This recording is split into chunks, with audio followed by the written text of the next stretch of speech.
दोस्तों आज की हमारी ये वीडियो एक इंतहाई बेहतरीन मौजू पर है और वो मौजू है उस्मानी थप्पड़। दोस्तों आपने अगर ड्रामा सीरियल अर्तुगरुल गाजी देखा है और कुल्लुस उस्मान भी देख रहे हैं तो आपने कई मनाजिर में अपने सामने वाले मद्दे मुकाबिल को जोरदार थप्पड़ रसीद करते हुए देखा होगा और उस्मान गाजी के इन थप्पड़ों को देखने के बाद आप इन थप्पड़ों से बखूबी वाकिफ हो गए होंगे। उस्मानी थप्पड़ एक ऐसी दिफाई टेक्निक है जिसके इस्तेमाल से सामने वाले की सर की हड्डी चटक जाती है और वो अक्सर मौके पर ही हलाक हो जाता है। कहा जाता है कि ये थप्पड़ अगर किसी घोड़े को भी रसीद कर दिया जाए तो वो शायद जिंदा ना रह पाए। दोस्तों अगर हम तुर्कों के उरूज पर तवज्जो दें तो जो बात सामने आती है तो वो तुर्कों की अपने मुखालिफिन पर अस्करी सोच और हथियारों की बरतरी है। यही सोच हमें उस्मान, ओरहान, मुराद और बायजीद के इब्तिदाई मार्कों में नजर आई। हत्ता कि इस्तांबुल की फतह से पहले भी एक कारीगर ने सुल्तान मोहम्मद दोइम के दरबार में पेश होकर एक तोप का नया डिजाइन पेश किया जिसके बारे में उस कारीगर का दावा था कि इसके गोले किसी भी तारीखी दीवार को गिरा देंगे। उसने कहा कि ये तोप 8 मीटर लंबी होगी जबकि उसकी कीमत 10,000 तकत होगी। जवाब में सुल्तान मोहम्मद दोइम ने कहा कि अगर इस तोप ने कुस्तुनतुनिया की दीवार गिरा दी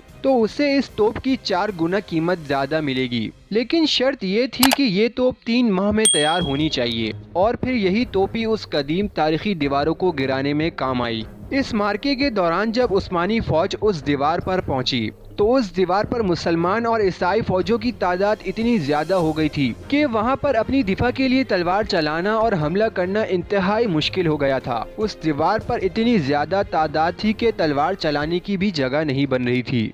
फिर जबकि उस जगह पर खंजरों और तलवारों का इस्तेमाल करना मुश्किल हो गया था तो वहां पर तुर्क फौजों ने अपने मशहूर जमाना उस्मानी थप्पड़ का इस्तेमाल करना शुरू कर दिया जिसकी मदद से उस दीवार पर कुछ ही घंटों में कब्जा हो गया। दोस्तों उस्मान अपने शुरुआती दौर में ही ये समझ गया था कि किसके पास वसाइल कम हैं और मुकाबले में दुश्मन बहुत ज्यादा हैं। इसलिए उस्मान ने अपनी फौजों को उस्मानी थप्पड़ों की प्रैक्टिस करवाना शुरू कर दी और सिपाही पूरा पूरा दिन उस पत्थर पर थप्पड़ मारते रहते थे। इस प्रैक्टिस से उनका हाथ इतना ज्यादा मजबूत हो गया था कि वो जिसको भी थप्पड़ लगाते थे उसको तारे जरूर नजर आ जाते थे। उस्मानी थप्पड़ हाथों के दोनों तरफ से लगाया जा सकता है और ये थप्पड़ मारते हुए बाजू को कोनी से नहीं मोड़ा जाता और कंधे तक बाजुओं को सीधा रखकर मारा जाता है ताकि मारते वक्त पूरी ताकत इस्तेमाल हो। इस थप्पड़ से आवाज भी बहुत ज्यादा जोर से पैदा होती है और दुश्मन भी थोड़ी देर के लिए डर जाता है और कई बार ये थप्पड़ इतनी जोर से मारा जाता है कि दुश्मन की खोपड़ी चटक जाती या फिर उसकी गर्दन टूट जाती है।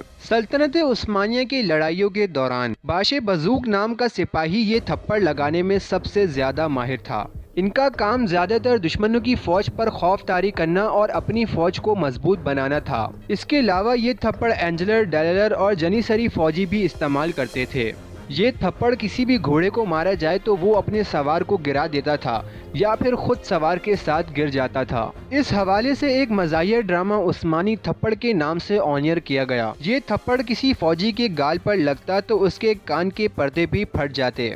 उस्मानी थप्पड़ की ये टेक्निक कई बार लड़ाइयों में काम आई, खुसूसन जब दुश्मन भारी पड़ रहा हो। कहा जाता है कि तुर्की के सुल्तान मुराद शाह ने 1634 ईस्वी में अपने वजीर पर हमला करने वाले 2 मुहाफिजों को ये थप्पड़ मारा था जिसकी वजह से वो मुहाफिज मौत की घाट उतर गए थे। दोस्तों देखते हैं कि कुल्लुस उस्मान में आने वाली किस्तों में ये थप्पड़ मजीद किस किस को पड़ने वाला है। हमें कमेंट बॉक्स में जरूर बताइएगा कि ड्रामे में अब आपके लिहाज से ये थप्पड़ किसको पड़ना चाहिए। तो दोस्तों यही तक थी आज की हमारी वीडियो। अगर आपको वीडियो अच्छी लगी हो तो वीडियो को लाइक करके चैनल को सब्सक्राइब करके बेल आइकन को प्रेस कर दें। मिलते हैं फिर इस तरह की एक और वीडियो के साथ, जब तक के लिए खुदा हाफिज़।